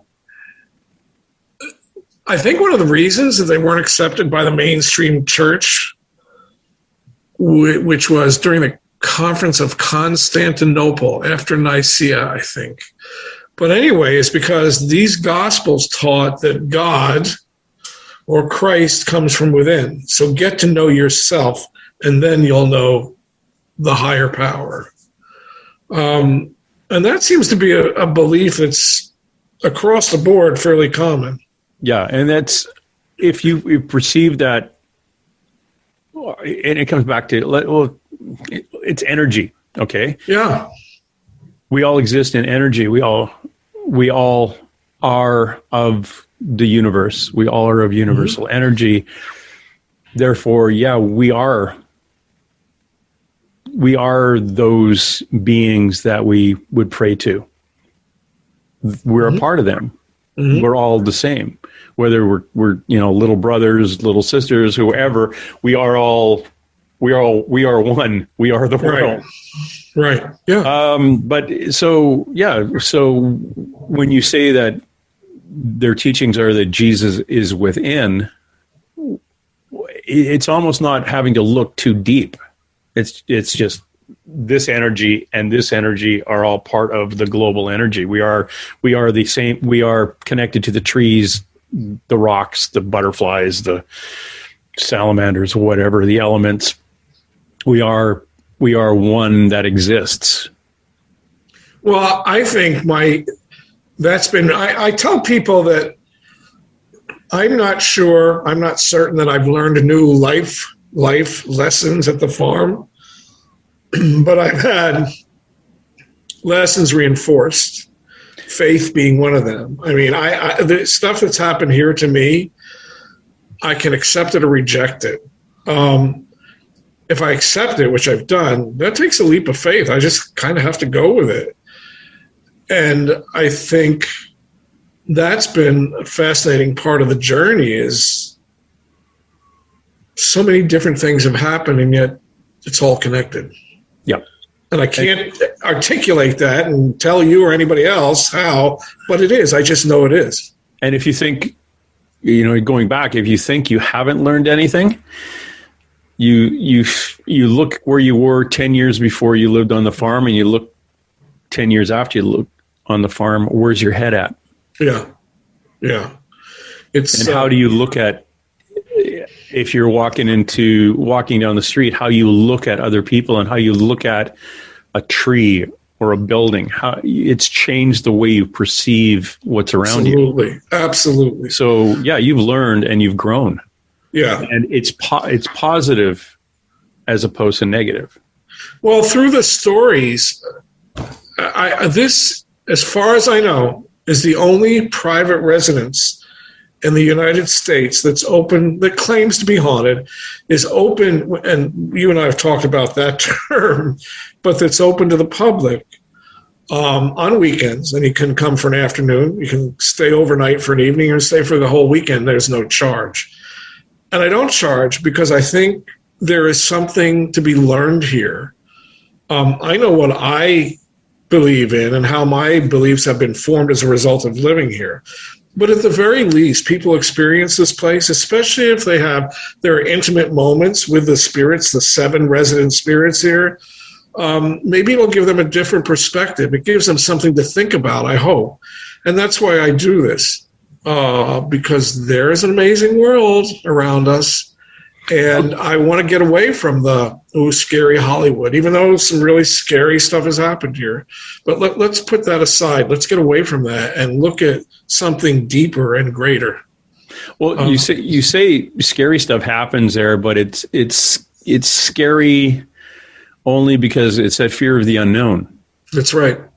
Yeah, it's you've got blood droplets on the floor. Blood is supposed to be inside of our body. When it's outside the body, obviously there's something, a trauma to the body. Mm-hmm. When you see blood, oh my God, there's something wrong. Or it's mimicking you cut your toe. Mm-hmm. Or like, yeah, we're kind of, obviously it's not the cat. They have 4 legs. You drop blood from a distance, you're going to be little right. cat footprints through the blood, and it's going to be everywhere. Yeah. It's a reflection. It could be you could have a party when everyone's laughing and having a good time, and then 3 days later hear laughter. It's a reflection of what has happened, but maybe a little bit more amplified. Now, you just said there was 7 entities, spirits, ghosts in that property. Yes. Now, other than Sarah, Mary, and Lily, who are the other 4? The first one that we met, and I'm going to do a shameless plug, was Big Mike. We met him the night that I moved in. We called him Ralph because one of the former owners of this property did die on the property, and his name was Ralph. But we call him Big Mike. And one of the people who helped me, Elizabeth, who's quite psychic, she and her husband helped me move in on December 23rd. And she was the first to notice him, and she described him. And she called him a mountain man, that he's like 6'7", farmer. Subsequently, we've gotten information through the Ouija board that he died of a farm accident on this road, somewhere on this road in the late 1890s or 1880s. One of the interesting things, and I didn't record it, I still may have it, but he told us his name. It wasn't Big Mike, although he doesn't mind being called that.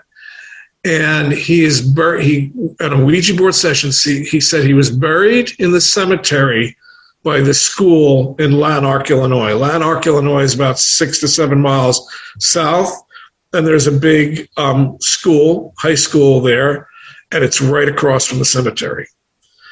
I was afraid to go check it because I didn't want my bubble burst. Like, what if I go looking in their records and I can't find this guy's name?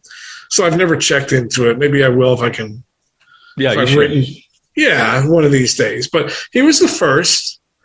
And if you watch the Foreman Brother, here's the plug video, Living Dead Paranormal on YouTube. Yep. I think they did a great job of that. It's got right now probably 1,050,000 views. And in that video, they ask Big Mike, "Are you here?" And immediately a male voice says, "Yes." Then they ask, "How does Al feel about you?" And the same voice says, "He loves me." That's one of the things that makes this location and these people, DPs, I remember that from Phoenix, these people special as far as I'm concerned, and this location special. I have a relationship with this person. He's been told, mediums have told me he calls me his little brother. I don't know how you explain that video where he said, "I love him," because he's right. He's become a part of my world. Yeah, he did 14 years ago the night I moved in. That's Big Mike. There's Anna. Elizabeth and her husband Shay in 2000. I'm looking off into the distance trying to get the date right. It was Halloween 2007. Came over with some other friends who helped me move in, and we had cider and donuts and watched a scary movie. And at one point, Elizabeth turned and said, "There's a woman dressed all in black, in her early, maybe 40s, pretty woman, her hair jet black piled high on top of her head. And she's curious about what we're doing or interested," she said, "but she's especially interested in you." So fast forward, and there are multiple stories about Anna. That's her name, including full-bodied apparitions. What happened recently? She has talked with us through the Ouija board. Now, the stories, I won't go into the specific stories, but Anna's very much a fixture here. Don't know where she came from, don't know her history. She's from 1910 to 1920 era. And people have seen her, described her exactly as Elizabeth did on that Halloween evening. Then there's Joe. I don't think Joe is here, but he comes back to visit. Described as African-American, looking like Denzel Washington with a fro, first seen by Elizabeth's husband, Shay, during the night of the move-in. The story is he came up here after the Civil War with a Southern soldier who was blonde-haired and had a big, bushy mustache. I've been told that a few times by mediums. And he got into a fight with two guys who were beating up on a young 20-something black guy, and he pulled a knife and he stabbed one of them, and who died. And he felt great remorse about this. We were talking about spirits not moving on, and he was in the basement. And I had multiple encounters with him, never felt threatened, but I could feel his presence, and all of a sudden I would feel as though someone rushed up towards me from across the room and stood right in my face. We did with my medium friend Susan from Atlanta, has visited this property once. We did cross him over. We had some pretty interesting encounters with him using electronic equipment. And I'm told he comes and goes every now and then. He still comes back, but he's been crossed over. We talked about Sarah and the girls. There's the doc, Dr. Archibald Graham, we believe. And that was confirmed through a Ouija board session when I asked him if I could call him Archie, and he said yes. He is the only spirit that we believe has a direct connection to this house that actually visited here at the very least back in the 1870s, 80s. When Mary Boardman, the homesteader's wife, when her husband died, a couple of years later she married Dr. Archibald Graham from Shannon, which is a little town 6 miles to the east of here. And he shows up in the 1850 census. But after that, he's nowhere to be found. They were married for, I think, 3 years, and she died. Never hear about this guy again. Some people claim that he was evil, that room was demonic, and I did have an experience there that was really unnerving within my first month of living here. But I don't think he's evil. I think in subsequent discussions, he's pretty low-key. He's not around. But people had experiences up there in that room, negative feeling, energy, shadow figures. I think there were a lot of children that died around here in this area. There's maybe it's a mile up the road, a cemetery where the homesteaders, the Boardmans and the Holmes are buried, and their children. There are a lot of children that died around here in the 1850s and 1860s. Yeah. We suspect that maybe Archibald Graham, Dr. Graham, we're not sure he was really even a doctor, but he tried to help some of these children and he was unsuccessful, and he's angry about that. And he's also, if he was a doctor, he's from the 1860s, 1870s, is pretty stern. Different era, different social norms than we have today. Yeah. So, yeah, I had an experience with him. I've had multiple. That's one time where I was punched early on here in the ribs. I didn't feel it at the time I was up in the room, but I was provoking. When we took a break, it was a paranormal team that was here, investigating team, went downstairs. All of a sudden, I felt really severe pain in my right ribs. And that lasted for about 3 weeks and then just went away. So that's Archibald Graham. And who am I missing? Well, Natalie comes here sometimes. Okay, Natalie, because that was 7. Okay. With well, Anna, Natalie Ralph, comes Joe, here. Archie, and the girls. Yeah. And then Anna's sister, Natalie, comes here occasionally. Oh, probably to come visit Anna. Probably. Yeah. And then there are, I've been told there can be up to 30 that pass through here. And I had something happen recently within the past month, and I'm pretty convinced it was just a visitor. Yeah, and you could probably bring them home too. Excuse me. You can go to town and then you get a tag along shows up. Yeah. Well, this was an interest. This is a recent story within the past, it's a month. I woke up, and I'm trying to think of the time because there were a couple of things that happened within a short period of time.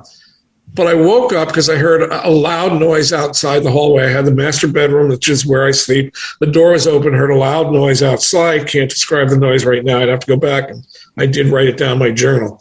But the cats were laying in bed, and all 3 of them popped up and looked out into the hallway. So I said to the male that was closest to me, "What was that?" Let's go find out. And he jumped off the bed with his 2 sisters. Oh, that's a great story, too, speaking of connections. Behind. And a couple minutes later, they came back. And I asked them, "Well, what'd you see?" They went meow, but I really didn't get much information. That afternoon, some people who are local to the area and they are renting a house and it's haunted came over, and they're not really investigators, but they came over to see if they would experience anything here. Well, after supper, we were sitting at the dining room table talking, and the door of the living room was open. You could see into the living room. Off the living room was the parlor, and one of the women saw what she thought was probably a male shadow figure popping its head around the doors, the pair of doors to the parlor. So I think what I heard in the morning was a visitor who showed himself later by peeking around the doors of the parlor that evening. I don't know. It's my speculation, but yeah, it's a good story. It is, and it's a lot of fun to hear the stuff. Yeah, all the different spooky things that happen in your house because they happen in your house and not mine. So, well, I could send some people to visit you. Oh, thanks anyway. We got rid of 9 that were here, and yeah, that was an advance in itself. We have Annie, not Anna, but we have I have a little girl named Annie that is supposed to be in the property here. Okay, she's the one that pointed out the other 9 beings that were in the basement that we had to get a shot. Right, you did tell me about that. Yeah. Yeah, that was interesting. But yeah, Annie's around. Well, Annie, I was dragging my feet and getting people in to clear those other beings out, and I have a picture as a lobby card from I think the Mounties versus the Atomic Invaders. It was a serial back in the day, and that's great cards, and it was hanging up on a wall. And one day, for no reason, hit the floor, frame breaks. Put it back together, hang it back up, hits the floor again. It's like, oh, that's interesting. I wonder if someone's trying to get my attention. Oh, I bet it's Annie. So sure enough, we clear all the ghosts out of the house, and that was fine. And the picture hasn't fallen since. So that was like. And nothing's changed other than all the dead people have left. Yeah, but Annie was probably going, look, you were supposed to clear this out, and it's driving me crazy because I'm a kid and I don't like them. So you got to do this. So so she's active, and we've asked if she wants to leave, but she's good here. So here's a story about visitors, not related to clearing, but my friend Joe, his wife Karen, ex-wife now, but when they were over visiting, she said that Sarah stands in the nursery, which is between the hallway and the master bedroom, because the master bedroom and dining room were an add-on to the house. I don't know what year, but typically created that T formation. Okay. And I'm pretty certain it had to be in the 1880s. It was before 1900. But Karen said there's a woman that stands at the foot of the drive by the bridge and talks with Sarah. She comes to visit Sarah. That was in 2007, January, February, I was told that. Fast forward to maybe 2015. There was a friend staying here. It was May. It was a Memorial Day weekend, and I invited neighbors over for a picnic, a barbecue. And there was one couple that lives down the road. They couldn't make it during the day, but they came over later in the early evening. And so we visited, and I walked them through the house because everybody around here knows it's haunted, but they had never been through the house. So they came, we finished our little walkthrough, and they came outside, and we chatted a little bit, and then they went home. And when they left, Denise said to me, "You wouldn't believe what just happened to me." I said, "Okay, try me." Well, I was sitting here where you guys were in the house, and I noticed a woman. She was in the backyard in a canvas chair, lawn chair, and she said, "I turned towards the road, and at the bridge and the foot of your drive was a woman standing there." My immediate thought was, oh, maybe she has car trouble. But then when I looked at her again, I realized she had like Little House on the Prairie clothes on, a dress. And so I couldn't believe what I was seeing, but I thought I should get up and walk towards her and see what's going on here. As I got up and took a few steps, she just vanished. So that evening, we were in the house, and Denise was on the computer, and she was talking with a friend from Los Angeles that she had known since high school, and they had reconnected. And the friend said to her, when Denise told her what had happened, oh, yeah, that woman comes from up the road. She comes to visit. She's from nearby. Her name's Catherine. So on a hunch, I looked in the cemetery records of the small family plot that's up the road. There's a Catherine Messinger that died in 1860. And this friend of Denise's said, oh, yeah, she died, in the early 1860s. Sure enough, Catherine Messinger died 1860, and there's a headstone in the cemetery up the road. Now, rewind back to 2007, and Karen said, there's a woman who comes and stands at the foot of the bridge and visits with Sarah. So these are the types of things you just can't ignore. There's too much of a coincidence going on there. Well, do you think that she knew Sarah in life? That's possible. What's interesting is Catherine, there's no headstone for her husband or any children. I'm not sure what that's about. And I haven't put any effort into doing extensive research. Well, when was the Civil War? 60, what was it? Started in 2 or 3 through 5. And she died at the age of about 40? I don't remember, James. I'd have to look. Okay. So I'm wondering if her husband had died during the Civil War and went missing along with 100,000 other men who went missing. Well, yeah, that's a possibility. I mean, there's a great story about Spring Valley Road, too, that a neighbor is working on a book. I don't know if he'll ever finish it, but there were 5 friends and brothers on this road who all went off together to the Civil War at the same time, and they all returned. Jesus. So that's an interesting sidebar, a bit of history. Yeah. I mean, it's possible her husband went off and never returned. Yeah, because a lot of guys did. Yeah. And because, turn of the century, even if they had children, they may have died somewhere else and got buried on their own plot in another state somewhere. Right. I just think it's interesting how from 2006, the night I moved in, or bought the place, and the night I moved in, up to today, how there are so many things that connect. which gets back to what I was saying to you about, what I say, awareness, light, dark to light, and what was the other thing? I mean, this is more than just about a haunted house. There's so much more going on here. And I think it's illustrative of what's going on around us in this world, but we just don't necessarily see it or recognize it. Yeah, and things are, as we are becoming more enlightened to understand, there are things that we don't understand that really do exist. Yes. And more of us are saying it out loud in public because, they're not going to lock us up like they would have in the 1950s. And right. 60s. It's something that is real. It does exist. And we all have different...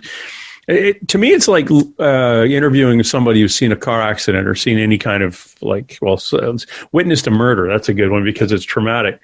If you got 8 witnesses from a murder, they're all going to give you a different description of what they saw. Mm-hmm. The base idea will be there, but it's from different perspectives. And that's right. What happens when someone has a ghost in their house. They're going to tell you their story, and it's going to be similar to someone else's story, but it won't be the same, and they won't have the same interaction, and they won't see it at the same time, and they won't. It's an individual experience. Very much so, and I've gotten caught in the trap of for some reason or another when I first opened this house to the public. And I started going to paranormal conferences and things. It was like a competition. Is my house more haunted than somebody else's or some other location? Well, who cares? But the other thing was, here comes Merlin to visit. See if he comes in front of the computer. I also got stuck in the, and I got to tell the cat story. I got stuck in the, I'm right. There he goes. You're wrong. I know it, but you're right. It's everybody has their own unique individual perspective. And even that applies to everything in life. I will tell people with no hesitation that what I have experienced and what I'm sharing is very real, but it's real for me. You can do what you want with it, but I'm right, you're wrong. It's real. Yeah, I always had trouble with teams that came in. It's funny. I talked to Bob Lazar, who's the UFO fellow, claimed to have worked at a place called S4, working on recovered UFOs back in the day. And Bob is basically, okay, this is what happened. If you don't believe me, I really don't care. Yeah. I just won't talk to you anymore. I'm not going to try to make you believe me. This is my story. Take it or leave it. Don't really care. Yeah. What I'm kind of like with my ghost things, this is my story. I'm not going to try to make you believe it, but these are all the details. Prove me wrong. Mm-hmm. Or try to figure out another option for it. I have enough trouble dealing with the supernatural ghost stuff. Yeah. So I don't even want to take on Sasquatch, UFOs, etc. Even though one time it's like, that's all baloney. But no, I mean, everything I'm telling you is all baloney. So why shouldn't I believe in Sasquatch and UFOs and Barney and Betty Hill and abduction and intergalactic and interplanetary existence of beings, multi-dimensions? It's all really pretty fantastic, but I'll tell you what, from the things that have happened to me here personally, they were as real can be. So if that's, God, he is annoying right now. And for those who are only listening to this and not seeing the video of the podcast, that's Al's cat walking back and forth in front of the camera. So, well, that's a good segue into the cat story. Again, the connections is I had to put down a female cat I had for 10 years. Her kidneys were failing, sadly. So I called the veterinarian where I'd gotten a cat before, and I said, I want to get a black cat, appropriate for a haunted house. I didn't tell them that. But I said I'd like to get a black cat, but if it isn't black, that's fine. Doesn't matter. Okay, well, we'll call you when we have a female in with a litter, gives birth. So a month went by and I got a phone call. Yeah, why don't you come down and see the kittens? One female gave birth to 3 kittens, and we think there are more. Okay. So I went to the vet's office, and there they were, eyes closed, and they were feeding on mama, and all of them were black. I said, wow, well, that's pretty interesting. And when you look it up online, the probability of that happening is pretty low. And I didn't really want 3 cats. I hate cleaning litter boxes. But I thought, oh, what the heck?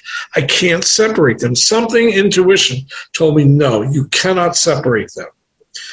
So I took all 3. What I think is very interesting is there are 2 girls and 1 boy. It was the boy that just was walking in front of the computer. In this house, oh, I didn't mention him. There are 2 girls, Lily and Mary, that we've talked about, and 1 boy, Robert. Coincidence? It's kind of odd. Yeah, I forgot to mention Robert. Yeah, is that one of Sarah's kids too? No, we don't know really much about him. Although we know that there was one of the earlier settler families in the area. There was a 5-year-old that stayed in this house for a while.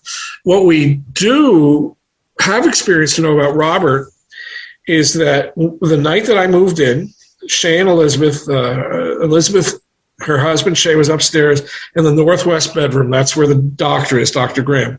And he saw a sickly boy about 10 to 12 years old crouching in a corner.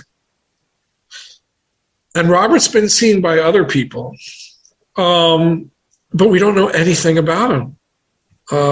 He's very quiet, doesn't really make his presence known, but he has appeared as a full-bodied apparition to people. So I try and incorporate him. If I go to a county fair and there's a tractor pull or something, I'll yell upstairs, "Come on, Robert, we're going to the fair." But I think it's interesting. I have 1 male cat and 2 female cats. 3 children here. 1 male, 2 female. Oh, that's fascinating. Yeah. I'm going to come visit. Please do. And until then, I'm stuck with you on Facebook. You are, but that's okay. We can make it work. Yes. The Haunted Willow Creek Farm. Mm-hmm. Now, it's in Illinois. Do not just Google Willow Creek Farm in Illinois, because you get young couples Airbnb or little open hobby farm that you can go to, unless you have 2 ghosts that have set up their own website. The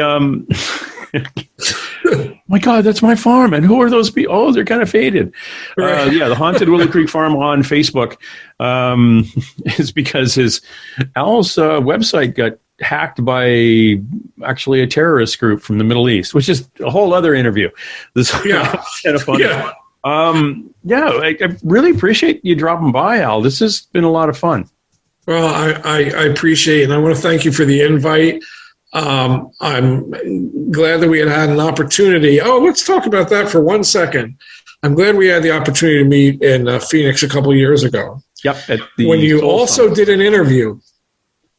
But what happened to that interview? Did you erase that? Went to the ether, as a lot of things do.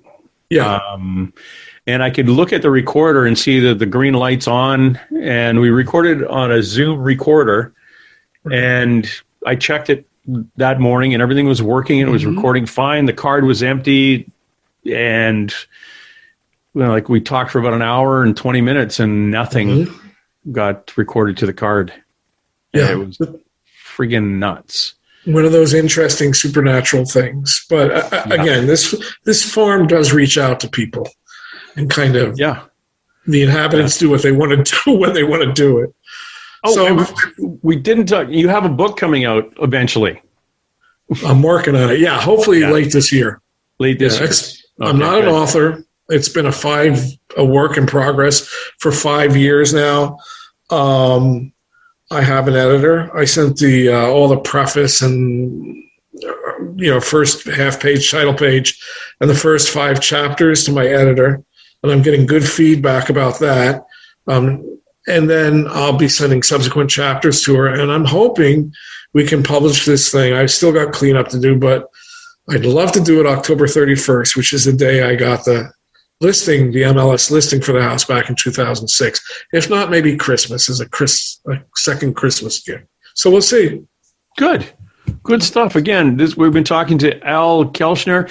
He lives on a wonderful property in Illinois. And please if you're on the Facebook, go to Facebook and follow him at the Haunted Willow Creek Farm and keep an eye on the activity that's out there. And if you are in the area of that chunk of the United States and that part of what is about 150 miles southwest of Chicago, and you're a paranormal kind of person, and you can get out there during the apocalypse and mask up and go to a paranormal investigation.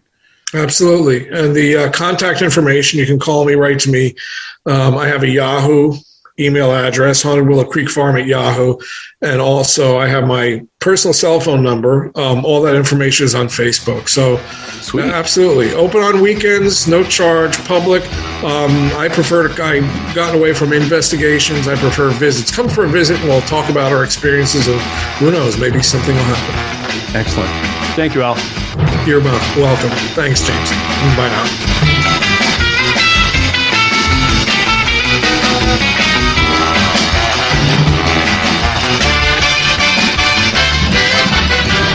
That's it. Let's roll. Hey. Let's be careful out Here come the mountains to get the land.